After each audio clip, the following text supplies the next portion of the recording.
Hello, my name is Kristen. I'm starting a YouTube channel, and here's why. Many years ago, a friend of mine told me that I should start a YouTube channel. She said, you should do a YouTube channel about couponing and deals and freebies because I'm very frugal and I love all that stuff.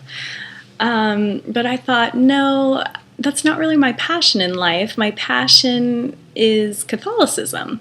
So then I thought, maybe I should start a Catholic YouTube channel. I could call it Catholic Kristen. But then I thought, no, all of the atheists and the relativists and the Protestants are going to come after me with all the hate comments, and that's just going to be really hard on my spirit, and I just don't think I'm up for that. And so I just put it out of my mind, and over the years, I became a bit of a YouTube junkie. I love Jenna Marbles, Allison Raskin, Miranda Sings. So, I love a good laugh. But after that good laugh, I love to watch something with a little bit more substance.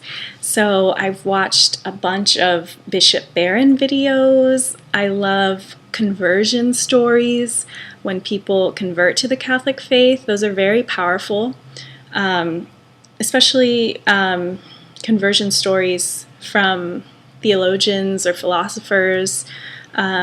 Dr. Peter Kreeft, I really like his videos, for example. But then, after watching YouTube videos, I realized there really isn't a lot of Catholic content. Catholics, aren't really represented as well as other groups on YouTube. So the idea crept back into my mind, and, I just thought, I'm just going to pray about it. We're coming towards the end of Lent, and for Lent, I gave up time, either through volunteering or prayer, just more prayer. And through prayer this Lent, I've come to the conclusion that I should start a Catholic YouTube channel, even though it's a bit of a sacrifice of privacy and just a little bit of sanity from hate comments.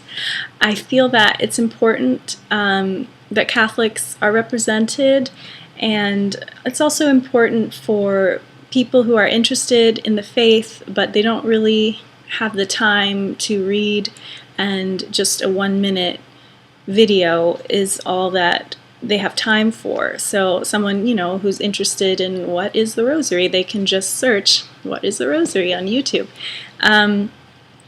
So yeah, I'm going to start this channel, and let me just tell you, I am not a philosopher. I'm not a theologian. I'm not a biblical scholar. I am not an authority in the church. I am just your average, everyday Catholic, and I'm growing and learning, and, throughout my entire life, I've always surrounded myself with very strong Catholics. I've been on staff at several of my parishes. I've always volunteered in ministries at my parishes. I've lived in different states. That's why I say parishes. I've worked for a religious order of sisters. I went to a Catholic university. So it really is just the joy of my life is the Catholic Church and Jesus Christ. So I'm just here to share a little bit of my life and answer any questions if anyone wants to ask me any. Yeah, and so here we are in Holy Week, and I just want to encourage you to participate in Holy Week. I feel that a lot of people, go to Easter Mass or an Easter service of some sort, but they don't participate in Holy Week. And to me, that's sort of like reading the last page of a book or forwarding to the last few scenes of a movie. And, while the end is wonderful, the whole book, the whole story is something you don't want to miss out on. And to me, that's what Holy Week is. There's more to Jesus than the resurrection. Obviously, the resurrection is why we are Catholic or Christian, Protestants are also. Oh my gosh, I'm rambling. I got to learn how to edit this out. Anyway, Holy Week. You should celebrate it. I started my Holy Week with Palm Sunday, and I saw Paul, the Apostle of Christ. Wonderful movie, definitely recommend it. Saw it with some people from my church and other churches in the area, and my husband, and it was wonderful. But yeah, so some parishes have services every week or every day within Holy Week, but all parishes have the Triduum service, and that's a service over 3 days.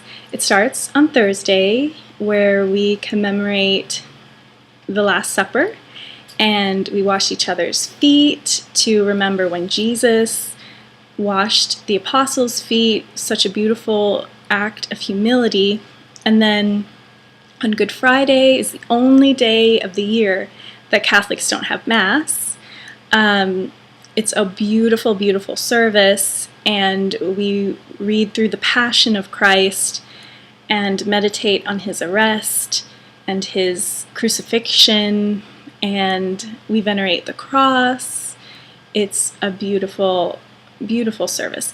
And then we end with the Easter Vigil Mass, which is Saturday night. Again, wonderful. You should go. It usually starts in the dark, and the Easter fire is blessed and passed throughout the church via candles. And it's just this beautiful symbol of Christ's light, which is real and is passed between us and to others in the world. And the Easter Vigil is also when new members of the church are officially welcomed into the church. These are the catechumens and candidates who have finished the RCIA process. So you're welcoming new people into the church, and it's just so beautiful. It's just a wonderful experience. You should go. And Easter Sunday Mass, obviously, is on Sunday. So I just encourage you to celebrate Jesus' resurrection and have a wonderful Holy Week and Easter. And I'll see you next week. Bye-bye.